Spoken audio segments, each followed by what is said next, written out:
Hello बच्चों, welcome back to my channel. कैसे हैं आप सब लोग। तो बच्चे पर्टिकुलर स्टेट अकाउंट ऑर्डर से हैं या फिर आपका बिहार में जो अकाउंटर का एग्जाम होने वाला है, दोनों के लिए ही मैं आप लोग के इंपॉर्टेंट जो वीडियोज हैं वो लेकर के आ रही हूँ, जिसमें कि जो अभी रिसेंटली एग्जाम हुआ है उससे रिलेटेड जो पॉइंट्स उठे हैं या जो क्वेश्चन बने हैं, तो उसके बारे में डिटेल में आप लोग समझ लीजिए, जिससे कि दोबारा से वो आपके एग्जाम में पूछे जाते हैं या जब आप नए तरह के क्वेश्चन बन रहे हैं तो आप उसके लिए प्रिपेयर हो जाइए। तो प्रीवियस वीडियोस आप लोगों ने देख ली होंगी, अगर नहीं देखी तो जरूर से देख लीजिए कि इनकम टैक्स में जो सेक्शन 10 है या जीएसटी है या फिर निगोशिएबल इंस्ट्रूमेंट की है, वो वीडियोस मैंने अपलोड कर दी हैं जो इंपॉर्टेंट सेक्शन की हैं, तो उसको जरूर से देख लीजिएगा। आपको लिंक इस वीडियो के डिस्क्रिप्शन में मिल जाएगा। और जो बच्चे नए हैं अभी तक सब्सक्राइब नहीं किया है चैनल को, जल्दी से सब्सक्राइब कर लीजिए और वीडियो को लाइक जरूर किया करिए। तो आज के वीडियो में हमारा टॉपिक रहेगा मटेरियल कंट्रोल। ओके, क्वेश्चन में देखा था कि रीऑर्डर लेवल से पूछा गया था कि पुनः आदेश स्तर जो होता है क्या होता है, तो उसके बारे में भी जान लीजिए कि क्या इंपॉर्टेंट होता है इसमें, कि मटेरियल कंट्रोल जो सामग्री नियंत्रण है किस तरह से किया जाता है, कि क्या होता है इसके बारे में। कि in cost accounting material limits and levels refers to the quantity of material a business should have on hand. These limits and levels help business minimize waste and maximize profit. कि लागत लेखांकन जो होता है जहाँ पर कॉस्ट अकाउंटिंग की जाती है, इस तरह से आपकी फाइनेंशियल अकाउंटिंग है वित्तीय लेखांकन, ऐसे ही आपकी कॉस्ट अकाउंटिंग होती है लागत लेखांकन। तो वहाँ पर जो सामग्री की सीमाएं हैं और स्तर है, उन सामग्री की मात्रा को संदर्भित करते हैं जो किसी व्यवसाय के पास होनी चाहिए। ये सीमाएं और स्तर व्यवसायों को को कम करने और मुनाफे को अधिकतम करने में मदद करते हैं। मतलब कहने का ये है कि एक बिजनेस जो हम कर रहे होते हैं तो वहाँ पर जो मटेरियल होता है, सामग्री होती है, वो इतनी मात्रा में या इतनी क्वांटिटी में हमारे पास रॉ मटेरियल जो होता है वो रहना चाहिए कि हमारा बिजनेस रुकने ना पाए। सपोज कर लीजिए मार्केट में कोई भी रीजन हो सकता है कि जो चीज़ आप बना रहे हैं उसका रॉ मटेरियल मिलना बंद हो गया और आपके पास इतने स्टॉक नहीं है कि आप उसको जो है अपना जो प्रोडक्शन है वो जारी रख सके। तो एक आपको आइडिया लगाना होता है कि जिस भी चीज़ का आप बिजनेस कर रहे हैं मार्केट की क्या स्थिति है, क्या सिचुएशंस रहती हैं, उसी के अकॉर्डिंग आपको स्टॉक करना है अपने पास। तो उसके लिए बहुत से लेवल्स ध्यान में रखे जाते हैं, उनको ध्यान में रखकर अपनी सामग्री जो है उसको ऑर्डर करते हैं। तो उन्हीं लेवल से रिलेटेड आपके पॉइंट्स बनेंगे। इसमें क्या रहते हैं, types of material, limits and levels, सामग्री के प्रकार, सीमाएं और स्तर कौन से होते हैं, क्योंकि ना बहुत ज्यादा रखी जा सकती है ना ही बहुत कम रखी जा सकती है। अगर आप जरूरत से ज्यादा अपने पास स्टॉक में रखेंगे तो वहां पर क्या रहेगा कि आपकी जो वर्किंग कैपिटल होती है, कार्यशील पूंजी, उतनी ही ज्यादा उसमें फंसी रहेगी। इसलिए और साथ में इसकी कैरिंग कॉस्ट भी बहुत ज्यादा है कि जो वहन लागतें होती हैं, तो कि स्टोरेज करके रखना पड़ेगा, उसका रिकॉर्ड रखना पड़ेगा, खराब ना हो, कुछ ऐसी सामग्री है तो उसी के अकॉर्डिंग एक टेम्परेचर मेंटेन करके रखना भी पड़ सकता है। बहुत से रीजन होते हैं जिसमें कि पैसा लगेगा। इसलिए वो जरूरी होता है कि ऐसा अमाउंट को रखें अपने पास कि ना हमारा प्रोडक्शन रुकने पाए, ना ही हमारे पास बहुत ज्यादा स्टॉक इकट्ठा हो। तो इसके लिए लेवल्स जो बने हैं, तो पहला पॉइंट इसमें हमारा हो जाएगा मिनिमम इन्वेंट्री लेवल, न्यूनतम सामग्री स्तर। यानी एक ऐसा स्तर जहां पर आने से पहले ही आपको क्या करना है, दोबारा से ऑर्डर कर देना है। तो minimum inventory level, the lowest amount of inventory a business should have on hand. If inventory levels fall below this, the business may run out of stock and be unable to meet customers demand. यानी कहने क्या मतलब है, कि किसी व्यवसाय के पास न्यूनतम मात्रा में इन्वेंट्री सामग्री होनी चाहिए। यदि इन्वेंट्री का स्तर इससे नीचे चला जाता है तो व्यवसाय का स्टॉक खत्म हो जाएगा और वह ग्राहकों की मांग को पूरा करने में असमर्थ हो सकता है। सपोज कर लीजिए आपके का कोई बिजनेस है, तो आपको पता है कि आपकी आने वाली टाइम में डिमांड कितनी होगी, उसी के अकॉर्डिंग आप क्या करते हैं, आप अपना प्रोडक्शन तैयार रखते हैं। क्योंकि आपको ये पता है कि हमें आने वाले टाइम में एक लिमिटेड टाइम तक एक इतनी हमारी बिक्री होनी है, तो उसी के अकॉर्डिंग हमको अपनी चीजें भी बनाकर रखनी होंगी, प्रोडक्शन भी हमें उतना ही करना होगा। इसके लिए हमें इतनी सामग्री तो हर हाल में रखनी ही अपने पास स्टॉक में। तो वो न्यूनतम स्तर होना चाहिए। अगर वो इससे नीचे चले गए हम, तो हमारा प्रोडक्शन रुक जाएगा, हमारा काम रुक जाएगा, जिससे हमारा लॉस होगा। तो मिनिमम लेवल, तो इसको निकाला कैसे जाता है, तो ये तो समझ में आ गया आपके कि मिनिमम लेवल क्या होता है। इसको निकालने का फॉर्मूला भी होता है। तो minimum level is equal to order point minus average users rate into average lead time. कि यहाँ पर आपको ऑर्डर पॉइंट जो आदेश बिंदु होता है उसको उसमें से माइनस किया जाएगा। क्या माइनस करना है, औसत उपयोग दर और औसत उपयोग समय, इसको गुणा कर दीजिए, जो आएगा उसको माइनस कर देंगे ऑर्डर पॉइंट से, तो हमें पता चल जाएगा मिनिमम लेवल क्या होता है। तो इसका न्यूनतम स्तर हमें निकल आएगा। तो इस फॉर्मूले को भी जरूर से नोट कर लीजिएगा और याद कर लीजिएगा। ऐसे न्यूमेरिकल तो नहीं बनेगा इससे, लेकिन बन भी सकता है। तो जो अभी आगे वीडियोस आएंगे आप लोग के लिए, तो वहाँ पर मैं इसके इम्पोर्टेंट क्वेश्चंस को भी शामिल कर लूंगी, जिसमें कि आपको अगर न्यूमेरिकल भी पूछ ले बाई चांस तो आपको वो भी पता हो कि कैसे निकाला जाता है। तो ये हो जाएगा न्यूनतम स्तर मिनिमम लेवल का फॉर्मूला। नेक्स्ट इसमें आ जाता है मैक्सिमम इन्वेंट्री लेवल। क्या होता है मैक्सिमम इन्वेंट्री लेवल, देखते हैं। The highest amount of inventory a business should have on hand. If inventory levels exceed this, the business may have excess inventory which can lead to highest cost and waste. अधिकतम सामग्री स्तर क्या होता है कि किसी व्यवसाय के पास अधिकतम मात्रा में इन्वेंट्री होनी चाहिए। यदि इन्वेंट्री का स्तर इससे अधिक हो जाता है तो व्यवसाय में अतिरिक्त इन्वेंट्री हो सकती है, जिससे लागत और बर्बादी लग सकती है। मीन्स कहने का ये मतलब है, एक हमको जिसका मिनिमम लेवल सेट करना है अपना, वैसे ही मैक्सिमम लेवल भी सेट करना है कि इससे ज्यादा ऊपर हमें नहीं जाना है। इससे ऊपर का ज़्यादा हम अपने पास सामग्री को स्टॉक में रख लेंगे तो क्या होगा, हमारी बहुत ज़्यादा सिंपल सी बात है कॉस्ट इसमें आ जाएगी, क्योंकि एक्स्ट्रा खरीदिएगा तो उतना आपको रखना भी तो पड़ेगा। उस भंडारण की लागत आएगी, उसको जो है एक टेम्परेचर को मेंटेन रखना, स्टोर करना, सारी चीज़ें जो है लागतें बढ़ जाएंगी और उसमें बहुत ज़्यादा पैसा फंसा रहेगा। इसलिए आपको एक मैक्सिमम लेवल भी ध्यान में रखना पड़ता है कि किस लेवल तक ही हम रख सकते हैं, लोकल स्टॉक में आपके पास नहीं रख सकते हैं। घर में ही है, आप सभी के घर में सिंपल से अगर हम राशन की बात कर लें तो सबके घर में आटा है, चावल है, एक लिमिट तक आपके पास स्टोरेज जितना है उसी के अकॉर्डिंग आप करते हैं। उसके ऊपर करेंगे तो क्या रहेगा, खराब भी हो सकता है, या अगर आपने एक्स्ट्रा खरीद लिया तो वहाँ पर पैसे भी आपके उसमें फंसे रहेंगे, क्योंकि हर किसी घर में एक मंथली बजट होता है, उसी के अकॉर्डिंग आपको खर्च करना होता है। तो वही चीज़ एक बिजनेस पर भी लागू होती है। अब इसको निकाला कैसे जाता है, इसका भी फॉर्मूला होता है। निकालने के फॉर्मूले की अगर बात करें हम, तो maximum level is equal to minimum users rate into minimum lead time, यानी कि न्यूनतम उपभोग दर को मल्टीप्लाई कर दिया जाएगा न्यूनतम उपभोग समय से। तो क्वेश्चन में आपकी ये सारी चीजें दे रखी होती हैं, तो उसी के अकॉर्डिंग बस आपको पुट करना है फॉर्मूले में और सॉल्व करना। Plus EOQ, economic order quantity या फिर रीऑर्डर क्वांटिटी, इन दोनों को, या फिर इकोनॉमिक ऑर्डर क्वांटिटी या रीऑर्डर क्वांटिटी जो होती है उससे ऐड कर देना। तो अभी ये दोनों क्या होती है तो मैं बताऊंगी कि कैसे निकाला जाता है और क्या होती है। उससे हमारा निकल आएगा मैक्सिमम लेवल यानी कि अधिकतम स्तर। फिर आ जाएगा रीऑर्डर लेवल या फिर ऑर्डर पॉइंट। अब क्या होता है ये, the point eight which a business should initiate a purchase order for more materials, this level is usually set between the minimum and maximum level. पुनः आदेश स्तर या फिर आदेश बिंदु दोनों ही कहा जाता है, इसको भी ऑर्डर लेवल बोलिए या फिर ऑर्डर पॉइंट बोलिए, दोनों ही कहा जाएगा। वह बिंदु जिस पर किसी व्यवसाय को अधिक सामग्री के लिए क्रय आदेश आरंभ करना चाहिए, या स्तर आमतौर पर न्यूनतम और अधिकतम स्तर के बीच निर्धारित किया जा सकता है। यानी कि कह सकते हैं कि सपोज कर लीजिए अगर हम कहें कि 50 यूनिट और 100, 50 हमारा क्या हो गया, अगर मिनिमम हो गया और 100 क्या हो गया, तो 100 आपको मैक्सिमम हो जाएगा, तो इसके बीच का क्या हो जाएगा 75 हो जाएगा। तो 75 क्या हो जाएगा हमारा रीऑर्डर लेवल हो सकता है। ये तो ऐसे ही मैंने अभी आपको बताया था, इसको निकालने का भी फॉर्मूला होता है, अभी देखेंगे हम इससे निकाला जाता है, तो आपको समझाने के लिए मैंने बताया। तो यहाँ पे क्या कह रहा है कि वह बिंदु जिस पर किसी व्यवसाय की अधिक सामग्री, यानी कि हमें एक ऐसा बिंदु है, एक ऐसा लेवल है जहाँ पर हमको पहुंचने के साथ ही ऑर्डर कर देना चाहिए। यानी कि जैसे हम 75 तक पहुंचे, हमको ऑर्डर कर देना चाहिए कि अब हमारे पास स्टॉक में से 75 यूनिट रह गए, 75 यूनिट्स रह गए, तो अब हमें ऑर्डर कर देना चाहिए, जिससे कि जितना टाइम लगेगा बाकी के यूनिट्स आने में, तो हमारा जो मैक्सिमम लेवल के ये बीच के 25 यूनिट्स होंगे, ये 25 यूनिट्स तक हम प्रोडक्शन अपना जारी रखेंगे, और जैसे ही मैक्सिमम तक पहुंचे उससे पहले हमारे पास क्या हो जाएगा, स्टॉक वापस आ जाएगा। तो ये सारी चीजें इंपॉर्टेंट होती है, जैसे कि जो आपने देखा फॉर्मूलाज जो है उसमें कि कितना टाइम लग रहा है, लीड टाइम कितना है, वो सब इंपॉर्टेंट होता है, उसी को ध्यान में रख करके लेवल डिसाइड किए जाते हैं, और ये बिजनेस टू बिजनेस अलग अलग होते हैं। तो यहाँ पर आपके समझ में आ गया होगा आदेश बिंदु क्या है, एक ऐसा लेवल है, एक ऐसा स्तर है जिस तक पहुंचने पर हमको दोबारा से ऑर्डर कर देना चाहिए सामग्री को। अब इसको निकालने का फॉर्मूला क्या होता है,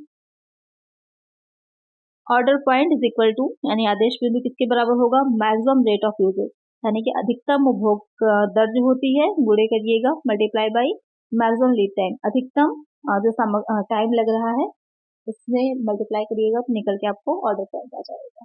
तो ये क्वेश्चन में दे रखा होगा, नहीं दे रखा होता है इनकेस तो वहाँ पर आपको इन्फॉर्मेशन दे रखी होती है, उससे निकाला जाता है। तो जो आप लोग की आगे वीडियोज आएंगे उसमें मैं जो क्वेश्चन शामिल करूंगी तो वहाँ पर आपको समझा दूंगी। तो ये हो गया ऑर्डर पॉइंट, और इसके फॉर्मूला सारे नोट करते चलिए साथ साथ। फिर आ जाता है ऑप्टिमम इन्वेंट्री लेवल, अनुकूलतम स्तर। The ideal amount of inventory a business should have on hand to meet customer demand while keeping cost low. एक अनुकूलतम सामग्री स्तर एक ऐसा लेवल होता है जहाँ पर कि ग्राहकों की मांग को पूरा करने के लिए हमारे पास इतनी होनी चाहिए सामग्री अपने पास कि लागत भी कम आए और हम मांग डिमांड को भी पूरा कर सके, यानी कि बहुत ज़्यादा हमारी इन्वेंट्री में बहुत ज़्यादा कैश भी ना लगा रहे और ग्राहकों की कस्टमर्स की डिमांड को भी पूरा किया जाता रहे। तो इतनी हमारे पास आदर्श मात्रा होनी चाहिए इन्वेंट्री की, तो उसे कहते हैं ऑप्टिमम इन्वेंट्री लेवल। तो क्वेश्चन इसमें जो बनेंगे उसको ध्यान में रख करके आपको आंसर देना है कि किस तरह का क्वेश्चन है। आदर्श स्तर कोई पूछेगा कि आदर्श स्तर कितना होना चाहिए, क्या कहलाता है, तो आपका ये ऑप्टिमम इन्वेंट्री लेवल हो जाएगा। जैसे कि ऑर्डर वाला क्वेश्चन आया था कि कहाँ पर हमको दोबारा से ऑर्डर करना है, तो बच्चे वहाँ पर भी ऑर्डर लेवल आपका था कि दोबारा से जो है मैक्सिमम मिनिमम नहीं होगा वहाँ पर, लेकिन न्यूनतम अधिकतम की बात नहीं कही जा रही, उसके बीच का स्तर होता है, तो वो आपका रियल पॉइंट हो जाता है। फिर आ जाता है डेंजर लेवल, भय खतरा स्तर कहेंगे इसको। क्या होता है danger level? Danger level is equal to हो जाएगा एवरेज यूजर्स रेट, यानी कि औसत उपभोग दर को गुणा किया जाएगा इमरजेंट लीड टाइम, कि इमरजेंसी यानी कि हमको तत्काल में कितना समय लग रहा है उसको मल्टीप्लाई यानी करने के बाद निकलेगा हमारा डेंजर या फिर भय खतरा स्तर। मीन्स कहने का ये हो जाता है कि वो लेवल जहाँ पर जैसे कि जो मिनिमम लेवल से भी नीचे चला जाएगा आपका, यानी कि जो हमारा न्यूनतम स्तर था उससे भी नीचे चला जा रहा है, यानी कि ऐसा लेवल आ जाएगा जहाँ पर आपने अगर नहीं ऑर्डर किया तो वहाँ पर आपका हर हाल में प्रोडक्शन रुक जाना है, जिससे कि आपको हानि होगी, लॉस होगा। तो एक ये डेंजर लेवल भी रखा जाता है। ये सारे लेवल्स इसलिए बनाए जाते हैं ताकि एक स्मूथली बिजनेस चलता रहे, प्रोडक्शन लगातार रहे, रुके ना, इसलिए ये सारे लेवल्स बनाए जाते हैं। तो आपकी समझ में आ गया होगा कि लेवल्स क्या होते हैं, किस तरह से इनको निकाला जाता है। अब इसमें एक चीज़ और इम्पोर्टेंट है, उसे भी देख लीजिए। मटेरियल कंट्रोल टेक्निक्स क्या होती हैं? सामग्री नियंत्रण की तकनीकें। क्वेश्चन आपका बन सकता है, यहाँ तक पूछा गया है तो इसमें आपको ये भी पूछ सकता है, तो एक बार देख लीजिए ताकि आपको इजी रहे। इकोनॉमिक ऑर्डर क्वांटिटी, आर्थिक आदेश मात्रा, एक ऐसी मात्रा, ये तो अभी आपने देख लिया कि सारे स्तर क्या होते हैं, लेकिन अब हम कितना ऑर्डर करें, ये भी तो एक क्वेश्चन आ जाता है ना कि कितनी एक साथ हम ऑर्डर करें। आपको लेवल तो पता चल गया, लेकिन क्वांटिटी क्या होनी चाहिए, मात्रा कितनी होनी चाहिए आदर्श हमारे पास। बहुत ज़्यादा मात्रा में भी नहीं करना है, बहुत कम मात्रा में भी नहीं करना। तो एक ऑर्डर जो हम कर रहे हैं तो उसकी मात्रा क्वांटिटी कितनी हो, कितनी यूनिट्स को एक साथ हम ऑर्डर करेंगे, उसे कहा जाता है इकोनॉमिक ऑर्डर क्वांटिटी। इसको निकालने का फॉर्मूला होता है। कैसे निकाला जाता है? इसको शॉर्ट में EOQ लिखते हैं, इसके भी क्वेश्चंस बनते हैं। कैसे निकाला जाएगा? सबसे पहले तो रूट आ जाएगा यहाँ पर 2 इंटू आर। आर क्या हो जाता है? वार्षिक कितनी डिमांड है, कितनी है उपभोग के लिए आपको मात्रा चाहिए है, एनुअल रिक्वायरमेंट इसे बोला जाता है। इंटू हो जाएगा CO। CO क्या हो जाता है? Cost of ordering. CO का मीन्स हो जाता है कॉस्ट ऑफ ऑर्डरिंग की आदेश की लागत कितनी आ रही है, और अपॉन में क्या आ जाएगा? CC, या बहुत लोग इसको CH भी लिखते हैं। कॉस्ट ऑफ कैरिंग भी कह सकते हैं, कॉस्ट ऑफ हैंडलिंग भी कह सकते हैं, तो CH लिख देते हैं आपको जैसे याद है। CH क्या हो जाएगा? कॉस्ट ऑफ हैंडलिंग हो जाएगा। तो आपको क्वेश्चन में चीज़ें दे रखी होंगी। आर क्या हो गया?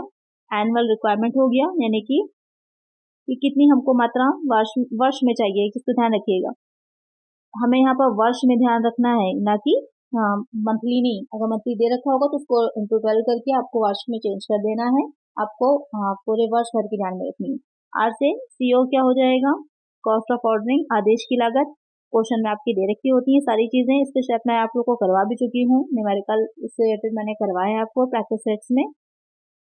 कॉस्ट ऑफ ऑर्डरिंग हो गया यहाँ पर, और उसके बाद आ जाता है CH या फिर CC भी लिखा हो सकता है, बार बार मैं कह रही हूँ, हो सकता है यहाँ पर फॉर्मूलाज यदि आपसे बताएं कि कौन सा फॉर्मूला सही है, तो वहाँ पर CH या C दोनों ही करेक्ट हो जाएंगे, कॉस्ट ऑफ हैंडलिंग या फिर कॉस्ट ऑफ कैरिंग।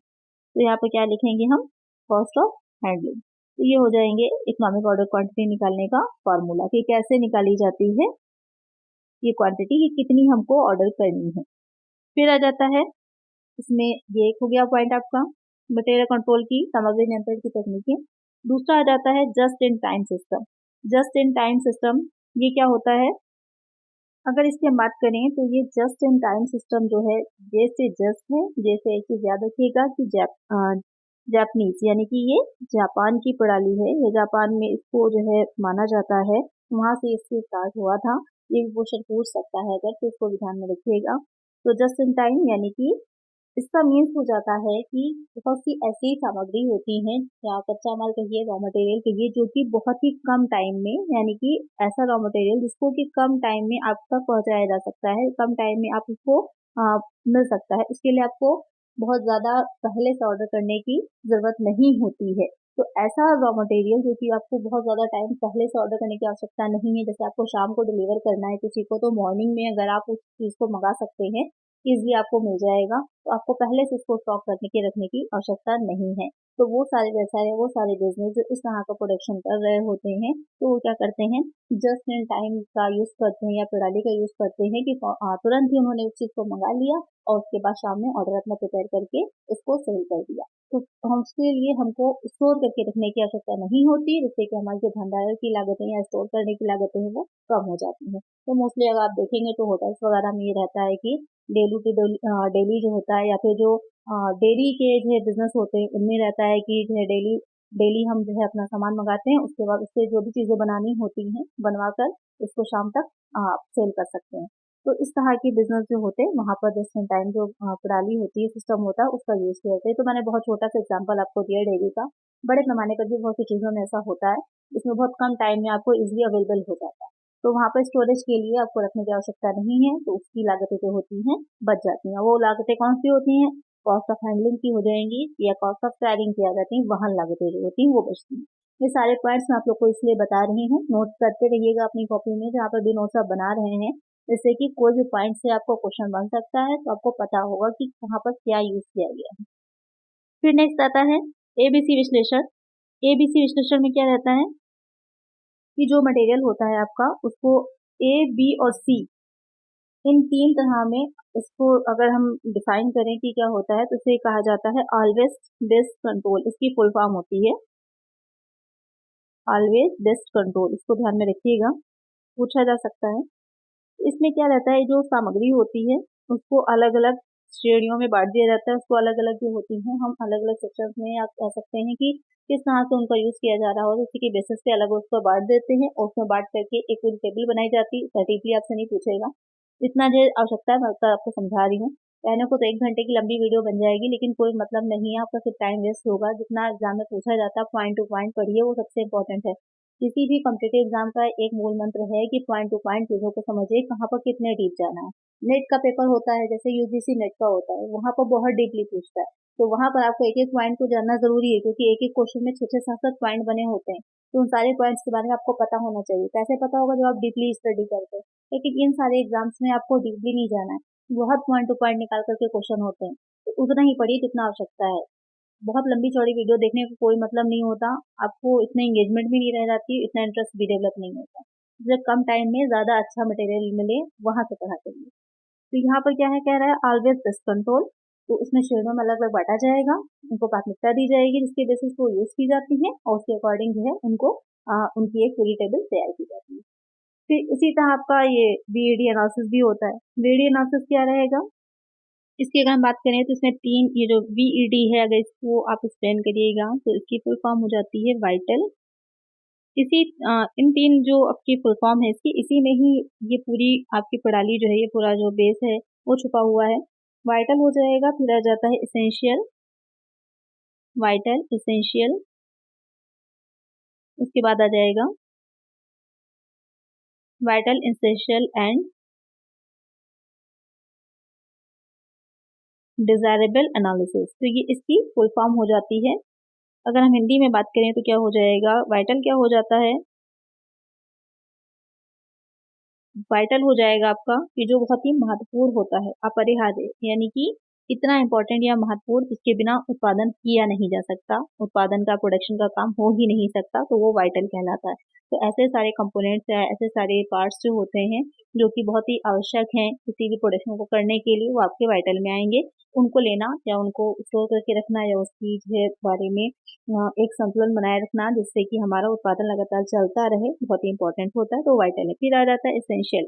इसेंशियल का क्या मीनिंग है, इसेंशियल मतलब हो जाता है आवश्यक हो जाता है। आवश्यक में क्या रहेगा कि ऐसे सारे कंपोनेंट्स या ऐसे पार्ट्स जो कि किसी भी प्रोडक्ट को बनाने में, कोई वस्तु को बनाने के लिए क्या होते हैं, उत्पादन व्यवस्था जो होगी, प्रोडक्शन जो होता है, उसके सिस्टम को एक इफिशियंसी के साथ हम आसानी से काम अपना कर पाएंगे, हमारा उत्पादन नहीं रुकेगा, वो सब आपके एसेंशियल में। वाइटल में आप अगर ज़्यादा अच्छे से समझ सकते हैं तो मेन कोई प्रोडक्ट जो बना रहे हो उससे 3 चीज़ें जो लगती हैं प्राइम कॉस्ट में जो आती हैं, डायरेक्ट एक्सपेंसेस, डायरेक्ट मटेरियल और डायरेक्ट आपकी जो तीसरा पार्ट हो जाता है मटेरियल, वेजेस और एक्सपेंसेस। ये 3 चीज़ें जो होती हैं बहुत ही इंपॉर्टेंट है, इनके बिना आप कर नहीं सकते उत्पादन, तो ये वाइटल हो गया। और जो आपकी कारखाना फैक्ट्री ओवरहेड्स हो जाते हैं वो एसेंशियल हो जाते हैं। फिर डिज़ायरेबल अगर आ गया, डिज़ायरेबल की हम बात करें यानी कि वांछनीय। तो वांछनीय या डिज़ायरेबल यानी कि जो अगर चीज़ें हैं तो उत्पादन और अच्छे से बहुत ज़्यादा आसानी के साथ हो जाएगा, लेकिन अगर नहीं भी हैं तो आप थोड़े वक्त तक या कुछ तक काम चला सकते हैं, तो वो डिज़ायरेबल में आ जाएंगी। इस 3 तरह की श्रेणी में कह सकते हैं बांट करके प्रोडक्शन जो होता है या उससे रिलेटेड जो हमारे पास सामग्री की आवश्यकता होती है उसको रखा जाता है। तो आपकी समझ में आ गया होगा कि वीईडी एनालिसिस या वेट एनालिसिस क्या होता है। तो ये 4 इंपॉर्टेंट टेक्निक्स हैं। वैसे टेक्निक्स तो बहुत सी हैं, लेकिन जो एग्जाम में पूछी जा सकती हैं इंपॉर्टेंट हैं वो मैंने आप लोग को पढ़ा दी हैं। ये 4 टेक्निक्स, तो इनको अच्छे से समझ लीजिए, इनको याद कर लीजिए, इनके नोट्स बना लिए इतने शॉर्ट्स में, और इतने शॉर्ट में मैंने आप लोग को प्रोवाइड करवाया है यह जो भी इम्पोर्टेंट था पॉइंट्स वो सारे। तो आई होप आपके लिए काफ़ी हेल्पफुल रही होगी ये वीडियो। नेक्स्ट वीडियोस में हम पढ़ेंगे जो इनकम टैक्स है उसमें क्या अलग अलग जो 5 हेड हैं उसमें उन पांचों हेड में कौन कौन सी चीज़ें इंपॉर्टेंट हैं वो मैं आप लोगों के लिए आगे वीडियोस लेकर के आऊँगी। तो आई होप आपको वीडियो अच्छी लगी होगी, हेल्पफुल रही होगी। और भी जो पॉइंट्स थे जो अभी रिसेंट पेपर सेटेड थे वो भी सारे मैं एक एक करके लेकर के आऊँगी। तो आप लोग बस चैनल को सब्सक्राइब कर लीजिएगा और सीधा वीडियोस को देखते रहिए, लाइक करते रहिए। चलिए मिलते हैं नेक्स्ट वीडियो में। Thank you.